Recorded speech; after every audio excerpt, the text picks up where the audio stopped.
Selamat malam teman-teman menyaner semua.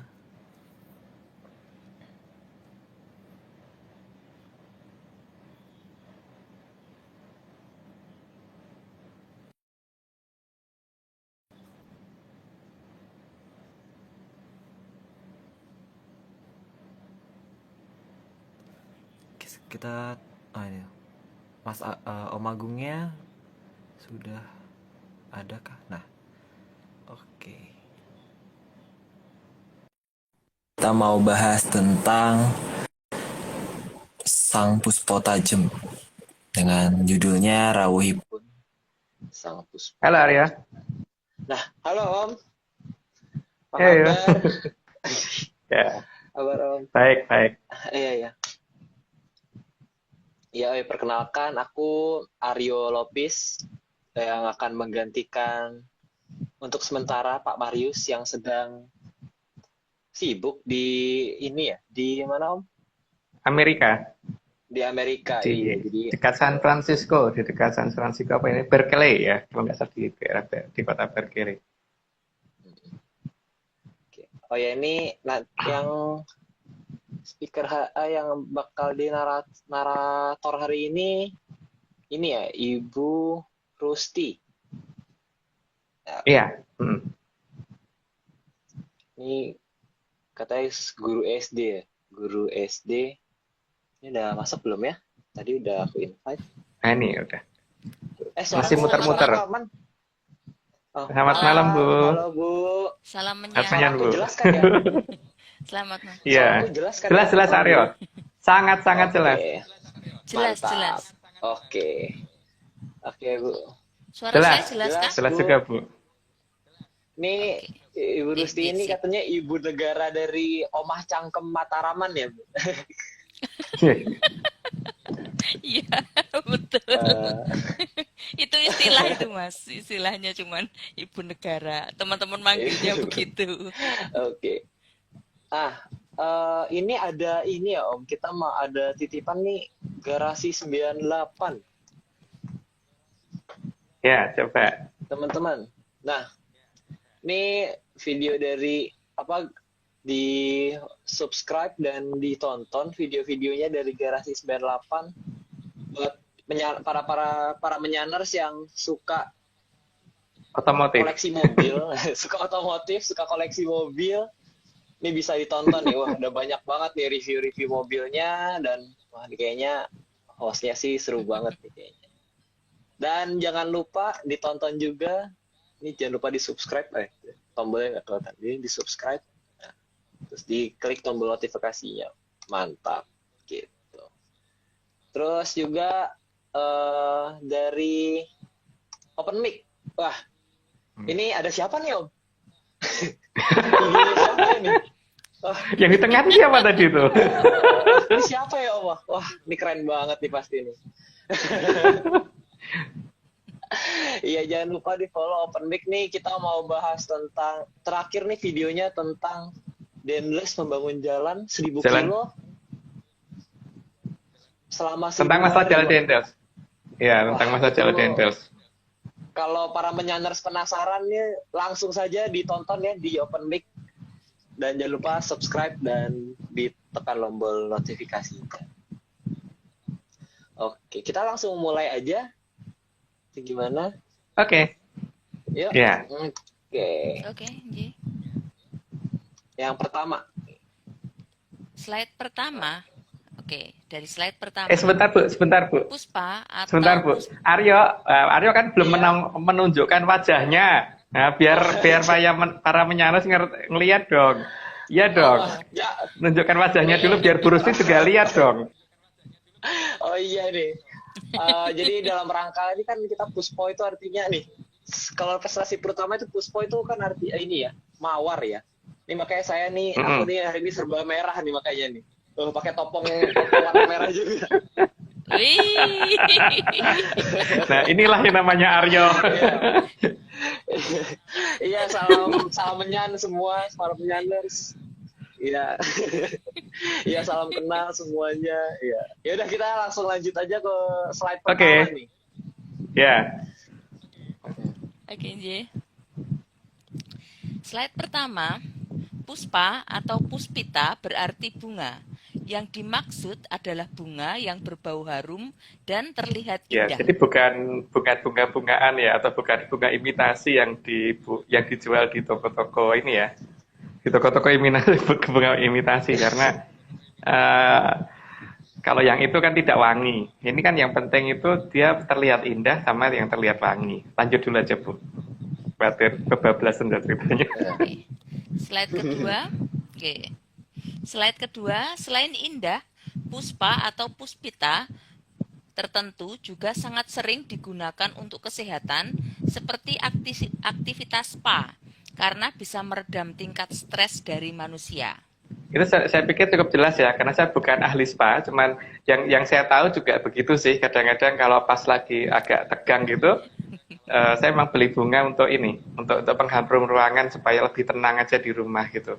Dan kenyataannya memang begitu, saya bisa lebih tenang dan bisa mengerjakan apa-apa yang harus saya kerjakan di rumah dengan lebih benar gitu loh ketika ada itu. Tapi itu saya ya, tapi nggak tahu kalau orang lain. Maka dilanjut. Wah, patut dicoba itu. Wah, belum tentu ya. Masalahnya belum tentu orang lain cocok loh, Aryo. Mungkin dengan sebentar Mas, apakah itu juga misalnya Mas si A mungkin bunganya apa, si B bunganya apa, bisa berbeda-beda atau bisa dengan bunga apa saja? Mestinya begitu Bu, tapi biasanya tetap ada satu yang pasti harus ada, itu mawar merah sih. Mawar merah yang mawar merahnya Jawa. Karena kalau mawar merah yang impor itu biasanya kan kurang harum ya. Wanginya kurang. Jadi ya, yang mawar merah yang saya tahu karena saya menggunakannya itu ya, saya ngertinya mawar merah Jawa. Tapi kalau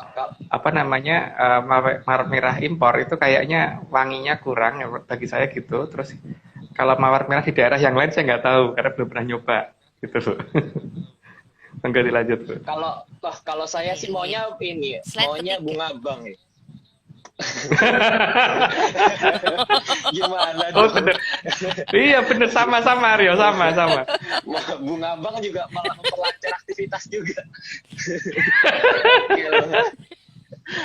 Asal bukan bunga tagihan ya. Ya bukan bunga tagihan, bunga bang. Oh ya udah. Asal bukan bunga kartu kredit ya. Ayo kita sini. Wah, fotonya begini. Slide ketiga.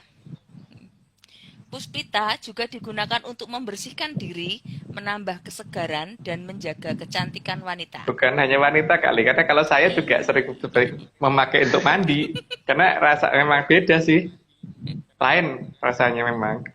Kalau dipakai untuk berendam, saya sering kok itu berendam begitu juga. Atau mungkin memang saya yang mungkin kelewat aneh atau gimana ya nggak tahu ya, tapi kalau saya sih seneng gitu. Lanjut Bu. Kalau kata Levi, bunga desa juga ya. Oke, bunga desa. Bang desa juga nih. itu Aryo kalau itu. Kacau nih Levi nih.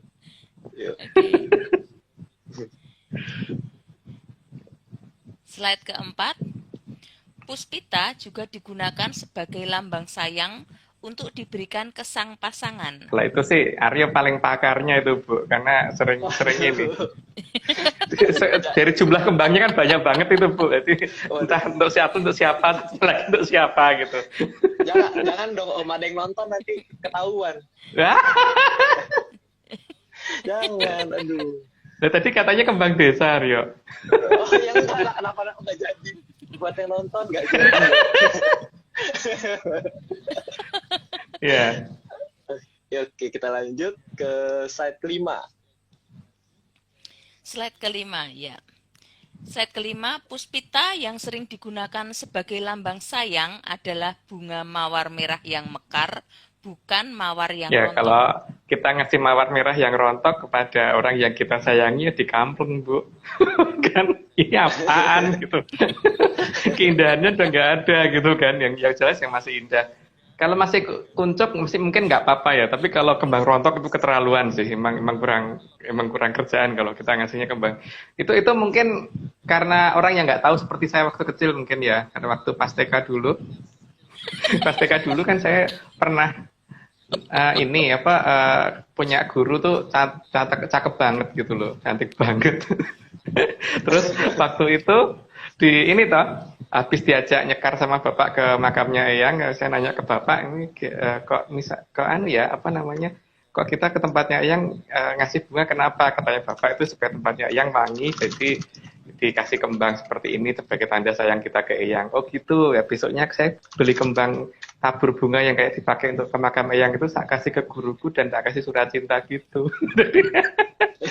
Oh langsung ngamuk guru saya gitu. Tapi itu waktu TK loh, waktu masih belum mudeng. Oke lanjut Bu. Oke, slide ke-6. Slide ke-6. Oke. Karangan bunga yang digunakan untuk mengucapkan selamat atas kesuksesan seseorang biasanya tetap akan menggunakan mawar merah. Mawar merah biasanya tetap harus ada gitu ya. Tapi nggak tahu kalau zaman sekarang ya. Tapi kalau di zaman saya dulu itu biasanya untuk ucapan sayang dan ucapan kesuksesan seseorang itu biasanya seperti itu. Tabur bunga, bukan tabur bunga ya, namanya bunga, karangan bunganya pasti ada mawar merahnya gitu loh. Kecuali kalau yang saya ke guruku waktu itu ya. Kasihan om gurunya.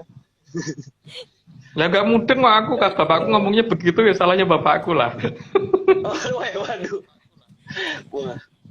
Oke. Ayo kita lanjut nih, kita ke slide 7. Nomor 7, ya, oke. Juga untuk hiasan di rumah, mawar merah akan menambah harum dan indahnya ruangan. Yang penting kalau bagi saya di sini baunya ya, sama bentuknya gitu. Makanya saya selalu biasanya mengganti, kalau udah rontok ya saya ganti gitu. Tapi yang biasanya memang harus yang masih seger. Maka saya tidak pernah mau membeli mawar yang udah rontok gitu, karena pengalaman dengan guru TK dulu. Itu boleh dilanjut. Oke. Slide ke-8. Bahkan beberapa wanita menggunakan mawar merah untuk mempercantik diri di Ya mungkin bukan hanya di telinga ya. Ini dilanjut dulu aja Bu. Itu cukup jelas kok, nggak perlu dikasih penjelasan. Oke. Slide ke-9. Beberapa aksesoris hiasan untuk perempuan juga banyak yang menggunakan lambang mawar merah. Itu mungkin tidak perlu dijelaskan karena itu sudah cukup jelas. Mungkin dilanjut aja Bu. Slide ke-10, bunga mawar apabila digunakan untuk motif busana sangatlah indah dan enak dipandang dan terkesan sangat feminin sekali. Ya untuk perempuan ya, terutama yang ada Lady Gaga, ada Lady Gaga sama siapa nih? Lady Diana ya ini ya. Lady Diana. Gak tahu deh. Tapi yang jelas memang kelihatan lebih bagus sih kalau ada motif bunga yang seperti itu, apalagi kalau bunganya kelihatan 3D atau kelihatan berwarna beneran gitu loh. Gitu. Oke lanjut aja dulu Bu. Slide ke-11. Ganti belum slide-nya? Ini. Oke. Bahkan bagi tim Atlantis Series untuk sowan kepetilasan, salah satu pakaian yang biasanya digunakan bercorak kembang batu. Kembang batu bermotif bunga mawar yang sangat khusus dan susah dicari. Wah ini saya nggak tahu bagaimana leluhur memberitahu ke kita sehingga kita waktu mencarinya aja setengah mati itu, dan setelah dapat nyarinya lagi setengah mati. Makanya kemarin kan saya sempat minta tolong teman di Jogja untuk ini ya, Mbak Vicky untuk menggambar karena motif seperti ini sangat sulit gitu loh. Ya ada motif mawar tapi bukan seperti ini yang dimau beliau. Jadi kembang batu adalah motifnya mawar merah, mawar yang seperti ini gitu. Oh, itu susahnya amit-amit Jabang Bocah udah nyarinya sampai keliling Jogja, sampai keliling baru nemu satu dan itu udah nggak ada lagi gitu. Jadi teman-teman yang lain belum bisa untuk ini, belum bisa untuk memiliki gitu. Sementara baru satu. Tapi ya itu harus ada sih nantinya. Gitu. Menyaners kalau ada yang punya bisa bersombong di sini. Karena susah nyarinya katanya. Susah amit-amit ayo.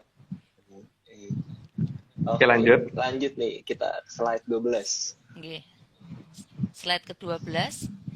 Juga dalam sesaji di Jawa, mawar merah pasti merupakan komponen utama yang harus digunakan dan harus itu ada dalam sajian besar, sajian kecil, cok bakal dan macam-macam kan sajian di Jawa itu. Jadi sajian di pedanyangan, sajian di tempat-tempat yang dianggap tempatnya leluhur dan sebagainya. Tapi biasanya kembangnya yang lain bisa ganti-ganti, tapi mawar merahnya harus selalu ada gitu loh kalau di Jawa. Di Jawa ya di Jawa tempat saya terutama. Tapi kalau di tempat ya di Jawa yang lain saya nggak tahu. Tapi yang saya kenal di tempat saya tuh selalu begitu. Mawar merah tidak pernah ditinggalkan, selalu ada. Gitu. Lanjut Bu. Slide ke-13. Untuk tim Atlantis Series, bahkan harus mempersiapkan bunga yang disusun sedemikian rupa untuk menerima kehadiran leluhur yang biasanya datang untuk memberi petunjuk. Dan mawar merah wajib ada. Ini kan biasanya kalau untuk eyang-eyang kalau mau datang kita nyiapnya seperti ini. Ini nanti ada melati segegem, jadi melatinya kita hilangin dulu cangkang-cangkangnya gitu, jadi kelihatan lebih putih, ya tinggal putihnya doang gitu. Terus kemudian ada mawar merahnya 1, terus kemudian kantil putihnya 3, dan harus disusun seperti ini. Nah ini kan pasti juga merupakan suatu pertanda atau kode ya kalau bagi kita ya, tapi nggak tahu kalau bagi orang lain. Paling tidak keberadaan mawar merah yang harus selalu ada dalam setiap sesaji dan sebagainya, itu pasti menunjukkan sesuatu yang dimau leluhur, dan ini sesuatu pertanda apa yang diinginkan leluhur yang mungkin saat ini belum terdefinisi oleh kita ya. Jadi ini harus dicari maksudnya apa dan apa gunanya. Selain untuk apa tuh namanya untuk pewangian, tapi pasti ada yang lain lagi. Monggo dilanjut Bu. Oh ini kalau kata Mas Dogo nih sekar telon lintang kukusan ini ya. Iya. Iya. Baik, kita lanjut ke slide 14. Slide 14. Oke. Mawar juga menjadi komponen utama untuk memandikan pengantin saat upacara pernikahan di Jawa. Makanya kelihatan airnya pasti agak warna merah gitu, Pak. Tapi sebenarnya merahnya itu bukan merah ya, tapi karena banyaknya mawar yang di situ. Cuman kalau dari zaman saya kecil dulu, biasanya mawarnya bukan mawar rontok seperti ini. Biasanya mawarnya yang masih utuh dan itu memenuhi baknya itu gitu kan. Tapi nggak tahu dengan berjalannya zaman kok jadi berubah jadi mawar yang rontok yang dipakai gitu. Kalau zaman saya dulu, pasti mawarnya masih yang seger dan tidak rontok, jadi bahkan dicek satu-satu sebelum dimasukkan ke tempat itu supaya kelihatan jangan ada yang rontok gitu. Gitu Bu, monggo dilanjut. Slide ke-15. Dalam kembang setaman yang biasanya diletakkan dalam bokor. Bokor tersebut berada di depan dampar. Untuk rawuhnya leluhur di tim Atlantis Series pasti juga ada mawar merahnya. Ya, dalam kembang setaman itu kan banyak ya, dari mulai mawar merah, mawar putih, melati, kenongo dan sebagainya, ada jambe cubuk dan sebagainya, itu banyak banget. Itu pasti mawar merahnya ada, gitu, tidak mungkin tidak ada, dan itu pasti mawar merah yang diminta selalu mawar merah yang masih utuh ya, jadi bukan yang rontokan. Nah, tapi cuman karena kita fotonya waktu itu dapatnya yang ini, yang sering kita pasang memang tidak kita foto karena kita nggak berani karena itu dalam sanggar Pamujan itu tempat kita kontak. Jadi akhirnya sudah seadanya dulu. Jadi sebenarnya gambarnya bukan ini gitu. Maka dilanjut. Oh ya, ini aku baru ini yang di ronceannya ini juga ada mawar merah juga ya Om ya. Roncean ya pasti. Di luarnya ini. Nah, di rangkaian pusaka kita kan juga begitu kan, Aryo menggunakan mawar merah kan. Jadi kalungnya yang dikalungkan untuk kalungnya itu kan 7 melati, terus kemudian nanti ada 7 melati lagi ujungnya kandil putih, terus 7 melati lagi ujungnya kandil putih, terus 7 melati lagi ujungnya kandil putih, terus nanti di tengah-tengah itu kan di tengah antara kalungnya tadi sama 3 rangkaian tadi itu ada mawar merahnya 1 gitu. Oh iya. Gitu. Udah? Ayo mau dilanjut. Okay. Kita lanjut ke slide ke-16. Dari semua pertanda yang ditunjukkan oleh leluhur, sudah saatnya kalau kita menyadari bahwa kembang, terutama mawar merah merekah, merupakan hal yang telah menjadi dasar sandi dari leluhur. Selama ini kan kita hanya menganggap sebagai itu pelengkap sesaji ya, tapi sebenarnya apakah itu cuma pelengkap sesaji atau itu adalah suatu tanda yang kita belum sadari? Karena kan seperti bagaimana kita tim Atlantis Series yang waktu itu mencurigai keberadaan Menara Babelan dan sebagainya itu kan didasari dari ternyata mappingnya adalah karena adanya ini kan apa tuh namanya tumpeng robyong, yang tumpeng robyongnya ada sekian jenis, itu harusnya kita cari ada sekian menara babelan gitu kan. Dan susunannya pasti nggak akan jauh berbeda dari bentuk sesaji yang ada gitu, tumpeng robyong yang ada. Demikian juga keberadaan mawar yang selalu ada dari setiap jenis sesaji ini sangat mencurigakan bahwa ini ada sesuatu yang diinginkan leluhur, bahwa bukan hanya penghias, bukan hanya pengharum, dan pasti ada sesuatu yang lain gitu. Kita harus sudah mulai curiga dan harus mulai menyadari ini ada apa maksudnya. Lanjut, Bu. Slide ke-17.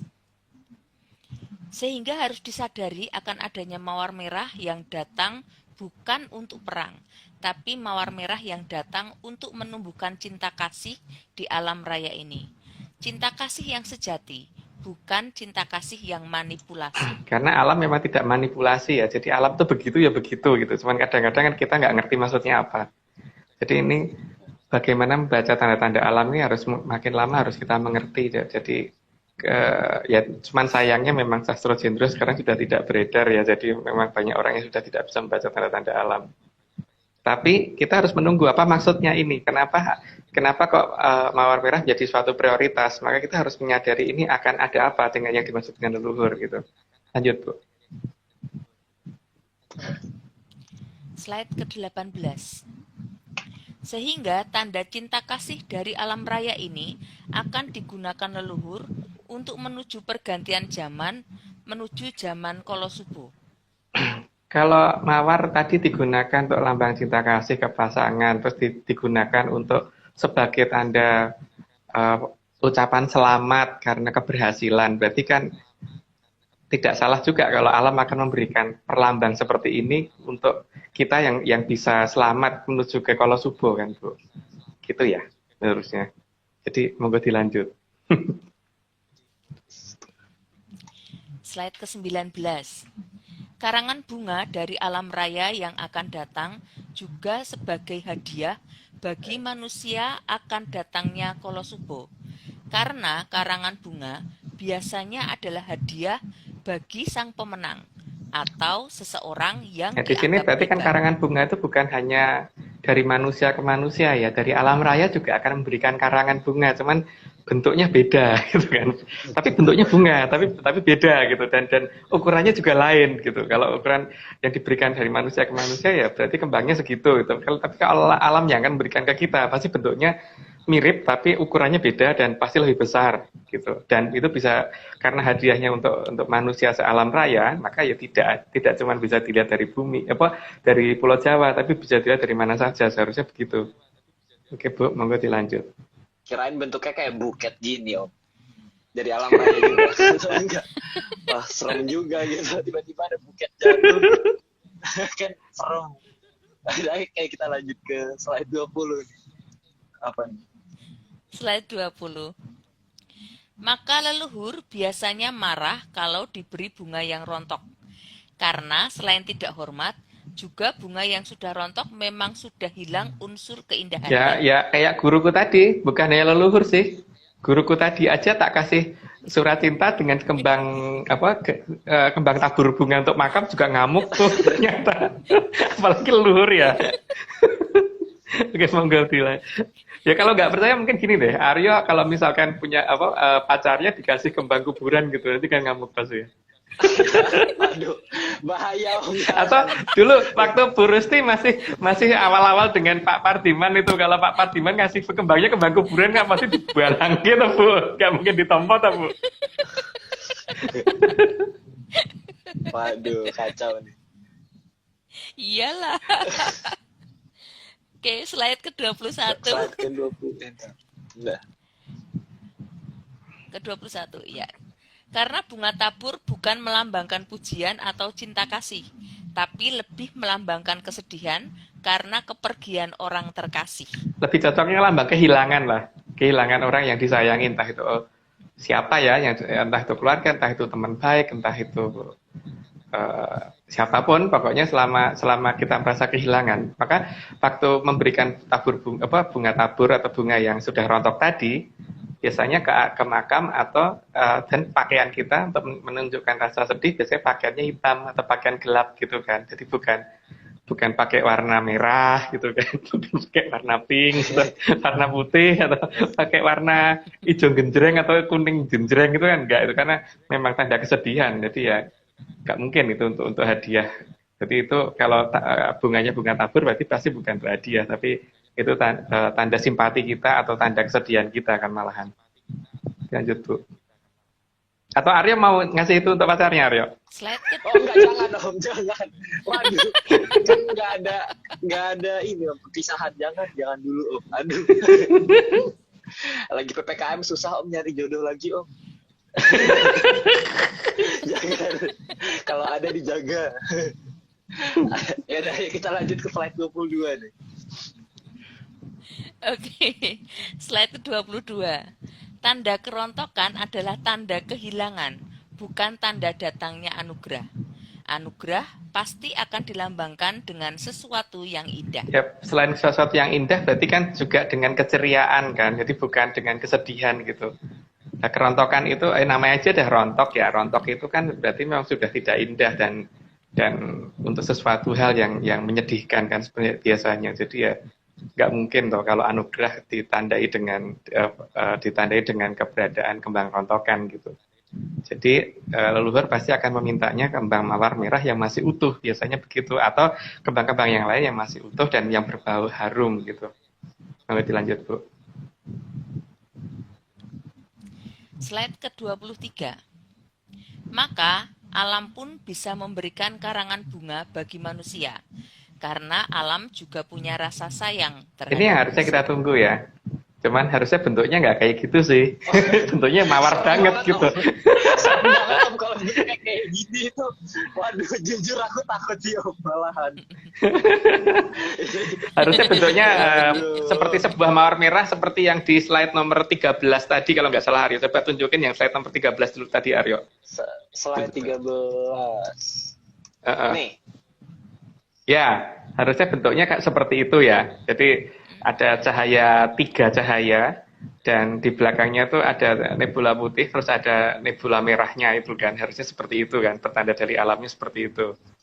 Itu yang harusnya kita tunggu gitu loh. Itu yang dikehendaki leluhur, makanya leluhur tidak mau pakai kembang rontok karena supaya orang menyadari pertanda itu dulu gitu.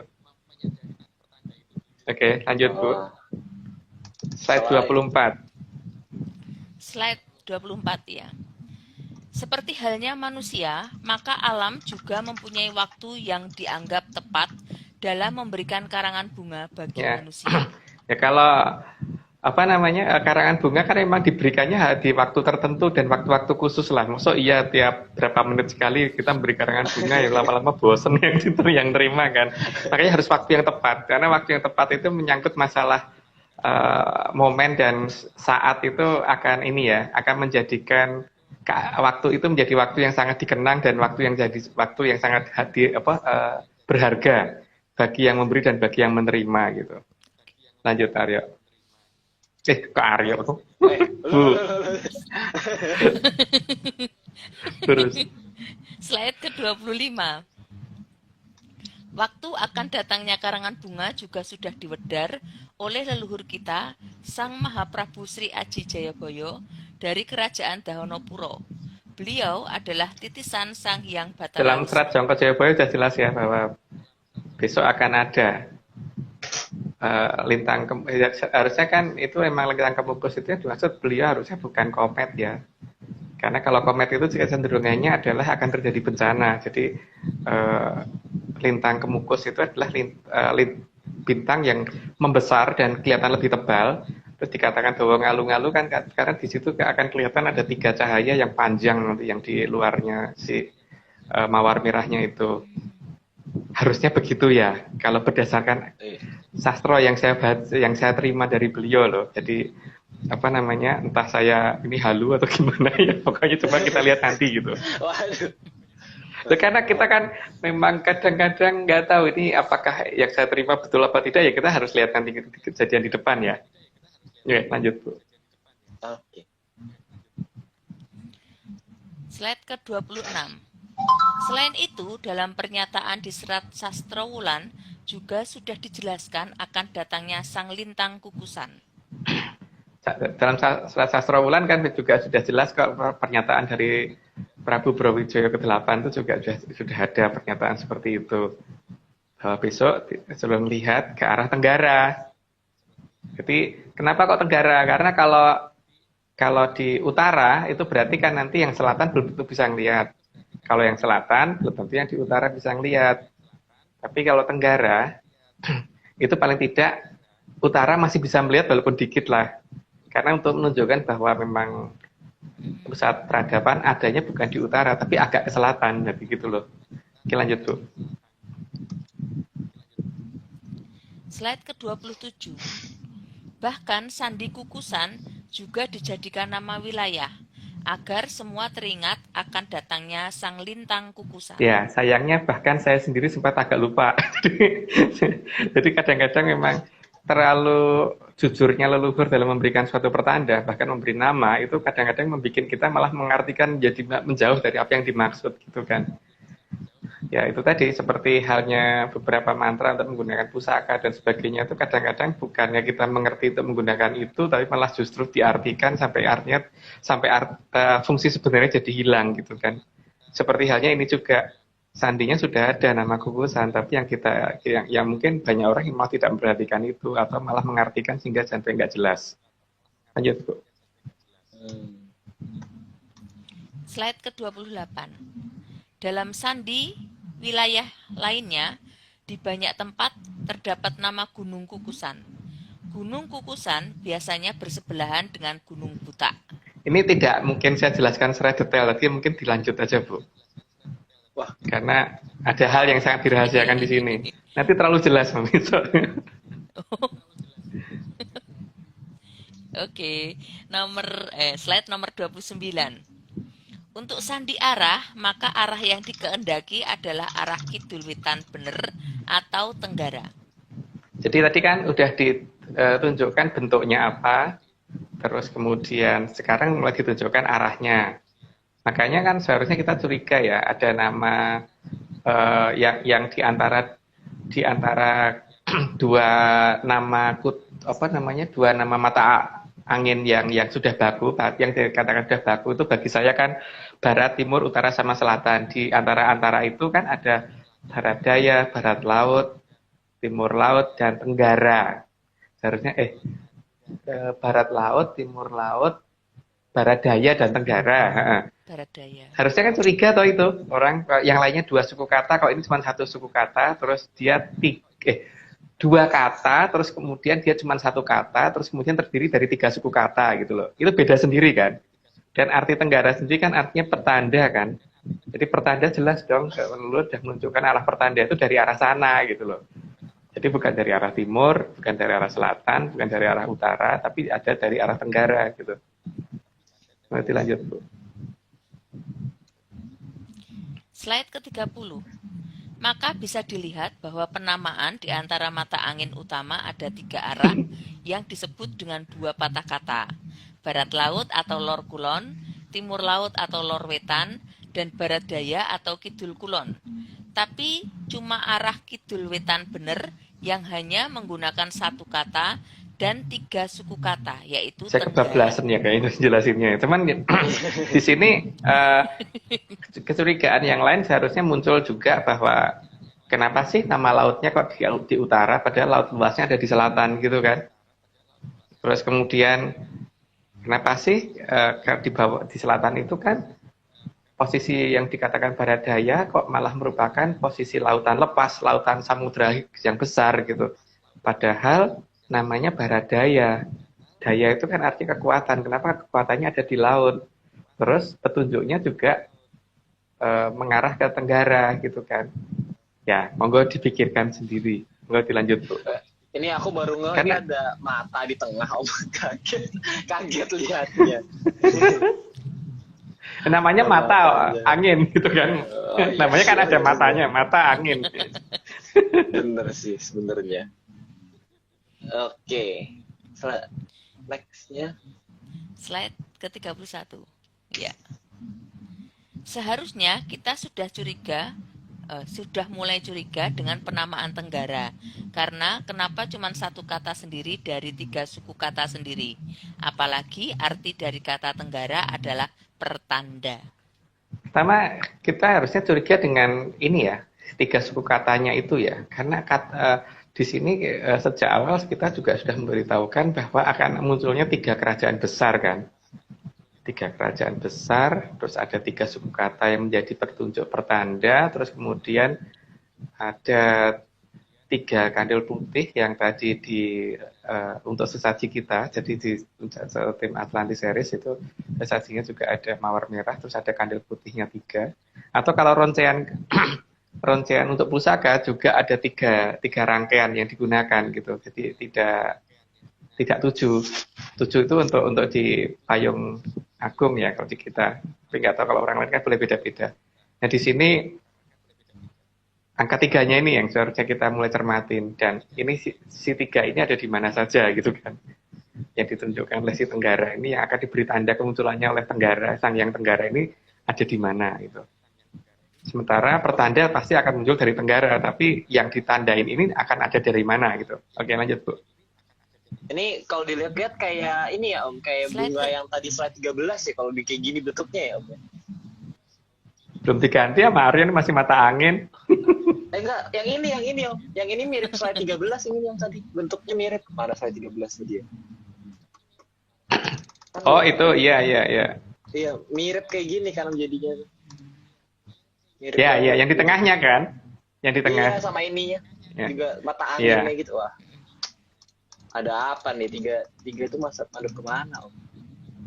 3 itu angka terbaik untuk saya, itu untuk kita kayaknya Aryo.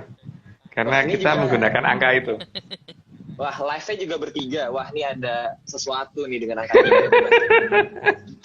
Bener-bener nih emang. Ayo kita lanjut ke slide 32 nih. 2, ya, slide 32. Untuk satuan waktu pun, leluhur juga menjelaskan ada 3 nama untuk waktu malam hari, yaitu Titiyoni, Gondoyoni, dan Puspotajem. Maka seharusnya kita mulai berpikir, kenapa ada nama Puspotajem? Ini juga beda sendiri kan, karena ada nama Titiyoni. Titiyoni itu kan katanya ketika orang baru sore agak mulai malam sedikit itu namanya Titiyoni ya, mimpi di saat seperti itu. Kalau Gondoyoni kan berarti tengah malam ya. Kalau Puspotajem itu kan para esok. Jadi kalau tadi sudah dijelaskan tentang kira-kira bentuknya apa sih? Bentuknya bunga mawar. Terus kira-kira di mana sih munculnya? Tadi sudah dijelaskan juga bahwa munculnya berarti di arah Tenggara. Terus kapan sih waktunya? Berarti waktunya waktu Puspotajem gitu.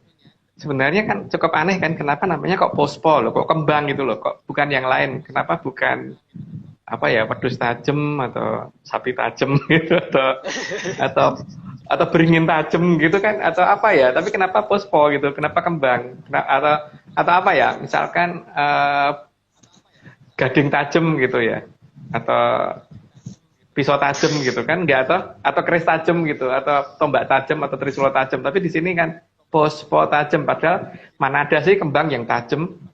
Kecuali kalau bentuknya yang terlihat jelas mungkin ya. Jadi yang dimaksud pospo tajem berarti kan munculnya kembang yang kelihatan jelas gitu kan. Kira-kira hanya seperti itu kan yang sangat mungkin artinya. Ya enggak Aryo? Atau gimana? Puspo tajem tuh, tajem tuh pasti terlihat jelas ya Om. Kirain tajem. Tajem itu bisa bermacam-macam arti. Bisa terlihat jelas atau bisa berarti bisa untuk ngiris itu loh. Apa namanya tuh? Landep kalau orang Jawa. Makanya dikatakannya bukan puspo landep, tapi puspo tajem, karena tajem punya arti yang lain selain landep. Tapi kalau tajem juga jelas, juga bisa berarti itu kan. Penglihatannya tajem gitu, itu penglihatannya jelas gitu kan. Iya. Penglihatan pusponya tajem. Oh iya. Atau terlihat jelas gitu kan. Itu kan artinya. Berarti kan kalau tadi kita sudah ngomong perkara bentuknya, terus ngomong perkara arahnya, sekarang perkara waktunya gitu kan. Waktunya ada di Puspotajem atau di para esok gitu. Para esok berarti menjelang matahari terbit ya. Tapi masih gelap. jam 3, jam 4 malam kali ya, jam 4 pagi. Ya, jam 4 pagi ke jam 4-an lah ya kira-kira gitu. Itulah yang namanya pos tajam. Oke, monggo. Ini persis dengan kemarin waktu kita ekspedisi Sastra Wulan itu juga bukaannya pas Puspo Tajam itu.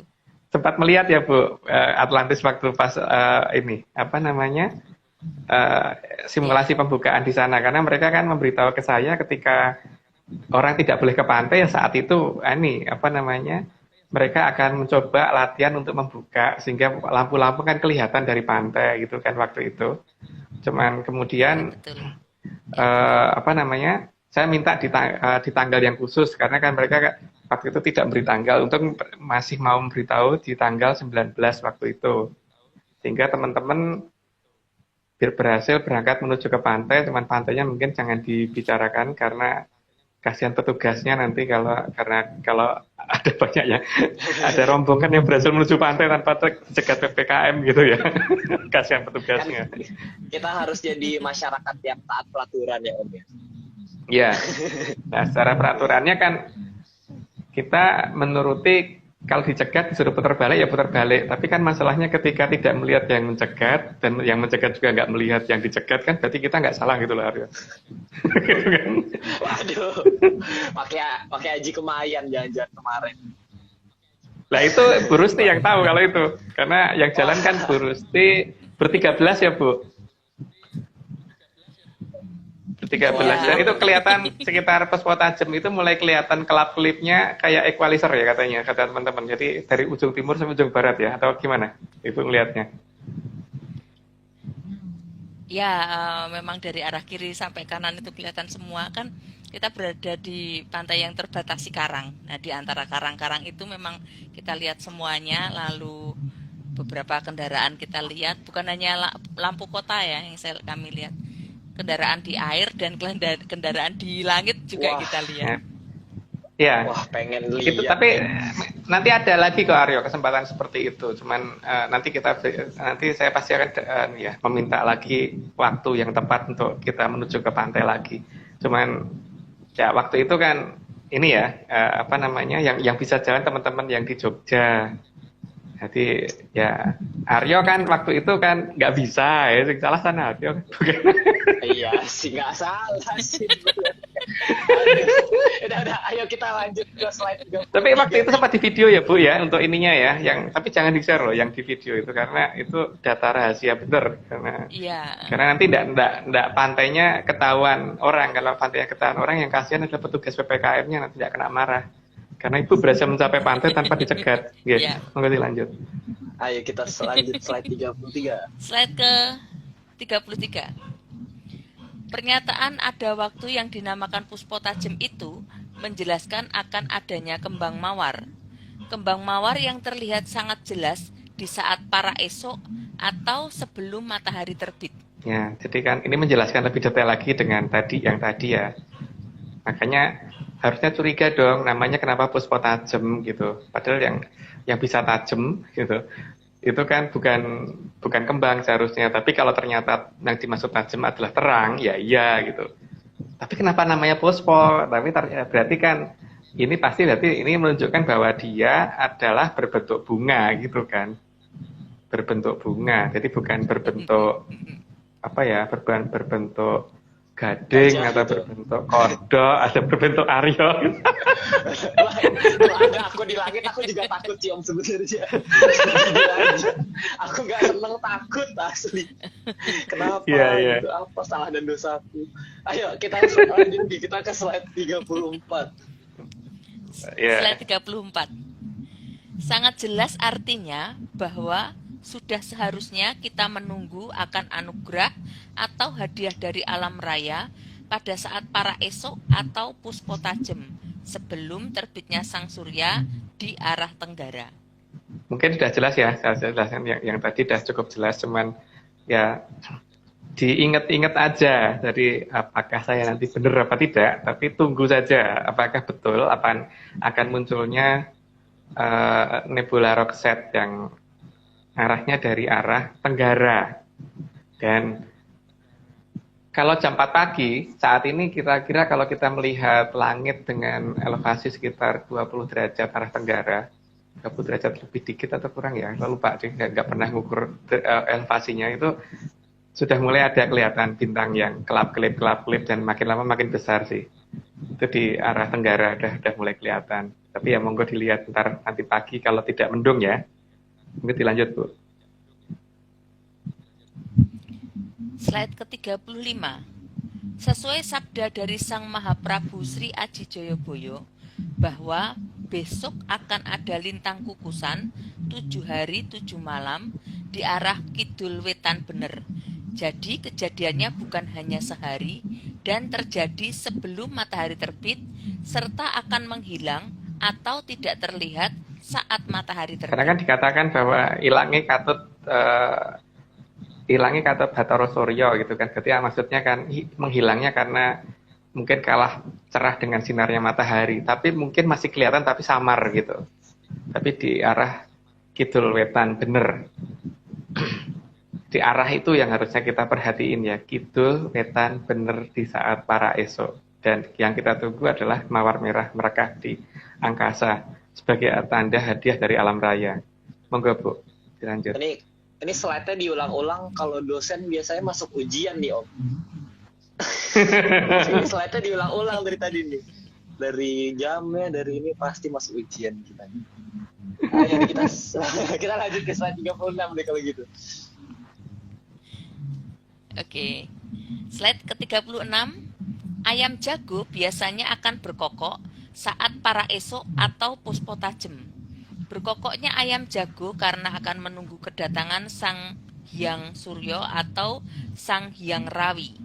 Maka kejadian tersebut diabadikan oleh mantan Presiden Soeharto menjadi nama Jalan Tol Jagorawi dari kata ayam jago dan Sang Surya atau Hyang Rawi. Meskipun Jagorawi adalah singkatan dari Jakarta, Bogor, dan Ciawi, tapi tetap saja nama jago yang berkokok menjelang munculnya Sang Hyang Rawi pasti tidak secara kebetulan mantan Presiden Soeharto memberi nama itu. Jadi kan waktunya juga diberitakan lagi kan pada saat, jadi waktu yang lebih tepat para esoknya kapan adalah para esok ketika ayam jago berkokok ya. Jadi kan tadi bentuknya apa, bunga mawar arahnya di mana, tenggara, kapan para esoknya yang kapan, yang ketika ayam jago sudah mulai berkokok. Gitu Bu, maksudnya begitu ya. Makanya ada nama Jagorawi. Dilanjut Bu. Slide ke-37. Jadi jelas yang dimaksud leluhur dengan lintang kukusan itu bukan komet, tapi roset nebula. Karena kalau komet itu biasanya kalau muncul menandakan akan adanya bencana. Makanya kan seperti kemarin itu pada saat ketika COVID akan datang, di sebelumnya kan sempat ada beberapa komet yang datang ke bumi, mendekat ke bumi kan. Gak cuma satu loh kemarin itu, ada beberapa yang mendekat ke bumi. Jadi beda ya. Jadi kalau sebagai tanda hadiah dari alam raya itu pasti kan bukan bencana, tapi adalah suatu ucapan selamat. Kalau ucapan selamat berarti kan harusnya merupakan tadi karangan bunga tadi, dan alam juga punya karangan bunganya sendiri gitu kan. Dan karangan bunga itu karena namanya aja adalah pospo tajem, jadi kan kalau komet bukan berupa pospo, bukan berupa kembang, tapi berupa kayak gitu, bintang berekor. Jadi ya yang kita cari adalah pospo, karena pernyataannya leluhur adalah pospo tajem gitu. Mulai dilanjut Bu. Slide ke-38. Kedatangan Sang Mawar Merah tadi juga akan diikuti munculnya Sang Amertasari atau air suci. Air suci ini pasti sangat banyak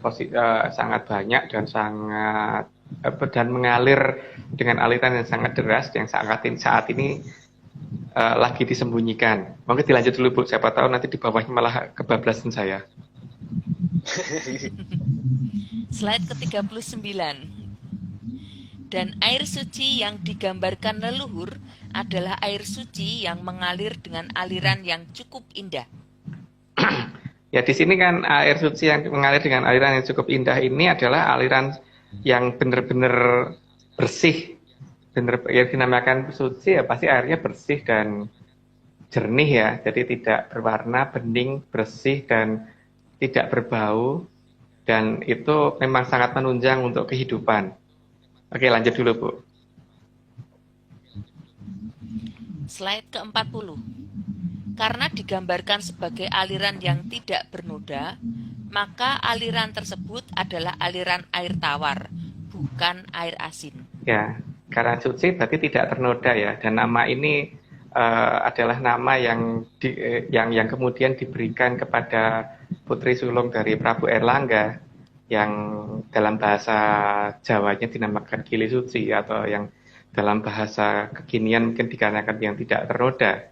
Yang waktu itu karena beliau menderita penyakit yang namanya kedi ya, kedi itu mandul, jadi makanya kerajaan jadi kerajaan Kedi Putri. Nah, sehingga beliau akhirnya ketika mengetahui ada orang yang bisa menyembuhkan beliau di luar sana, maka kemudian berpamitan kepada bapaknya kan, kepada Prabu Erlangga yang waktu itu menyerahkan keprabonnya kepada bapaknya lagi untuk diberikan kepada adiknya yang Lembu Amisesa sama Lembu Angiseno. Maka sebagai seorang ayah, sebagai orang bapak, ketika ada anak yang mau pergi karena mau berobat, maka bapaknya pasti akan ngomong dalam bahasa sekarang sembuhlah gitu kan. Nah, dalam bahasa Jawa sembuh itu kan mari. Jadi kalau kata sembuh lah kan berarti Mario atau Maria yang ger gitu kan. Gitu kan. Gitu. Waduh. Itu berarti panggilannya jadi Maria dong, belum. Itu iya. Itu jangan-jangan yang di itu loh, di mana? Di sebelah itu. Enggak berani nyebutnya. Aku tidak mau ini ya, ini nama yang mungkin kebetulan sama atau gimana saya nggak ngerti, tapi yang jelas memang ada sebutan itu untuk Dewi Kili Suci. Maka beberapa tempat penampakan Dewi Kili Suci kan memang ya begitu gitu kan, dan ya memang itulah beliau gitu loh, yang sebagai yang tidak ternoda itu gitu. Oke, maka dilanjut Bu. Slide 41. Saat ini, aliran air suci yang indah itu sedang disembunyikan oleh leluhur agar aliran tersebut tidak ternoda. Leluhur tahu persis sih kalau aliran air yang mereka sucikan itu dibiarkan terbuka, maka akan ini ya, di peradaban sekarang mungkin jadi tidak bersih lagi. Karena sekarang kita bisa melihat ya bahwa lah kok mau aliran yang ini toh, yang kelihatan, yang bahkan mata air manapun itu kalau manusia sudah menjamah biasanya tidak lama lagi akan kotor gitu kan di zaman sekarang. Makanya leluhur harus menyembunyikan ini gitu loh. Maka dengan segenap kemampuan semenjak ditutupnya kerajaan, disembunyikannya kerajaan-kerajaan zaman dulu, maka aliran suci ini juga disembunyikan. Dan inilah yang mungkin nanti akan dikembalikan untuk dibuka lagi gitu. Oke, lebih lanjut dulu. Slide 42. Aliran air suci tersebut akan dimunculkan kembali setelah alam memberantas hal-hal yang bisa merusak alam raya. Karena kalau tidak diberantas dulu, maka aliran ini kalau dimunculkan kembali pasti akan kotor banget, Bu. Karena bagaimanapun juga sekarang gini ya, paling tidak kita lihat deh, mungkin kalau kita lihat Sungai Ciliwung aja, coba kapan sih kita bisa ngelihat Sungai Ciliwung bersih gitu kan? Ini hal itu ya, kan nggak bisa. Yang ada pasti ada kotorannya kan, entah itu apa mengambang pasti ada lah di situ gitu loh.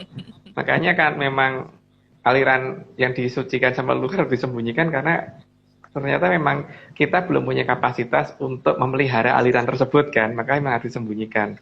Tapi pada waktunya ya harus dibuka. Tapi untuk buka berarti memang sesuatu yang bisa membuat aliran itu menjadi ternoda. Karena kan pernyataannya harus pilih suci, harus tidak ternoda. Jadi ya harus diberantas dulu yang kira-kira akan membuat aliran itu menjadi tidak suci lagi gitu. Kayaknya begitu loh ya, tapi yang berantas bukan kita loh ya. Kita kan hanya ini Pak, ini bukan masalah saya ngomong masalah orang atau gimana, tapi tentang masalah kebersihan di alam raya ini loh. Jadi bukan sentimen atas kelompok tertentu, tidak ya. Oke, lanjut Bu. Slide 43. Apalagi disadari atau tidak, saat ini Brantas sudah disandikan bergerak ke barat dan timur, dan salah satu stasiunnya adalah Pasar Senen. Mungkin tidak perlu saya jelaskan detail ya, tapi semoga dengan keadaan yang tidak disengaja ini, semoga sudah mulai kelihatan kira-kira hari apa sih gitu kan. Brantas akan dibuka gitu. Lanjut Bu. Soalnya Senen itu depan rumahku loh, Pasar Senen ini stasiun. Kirain ada apa gitu.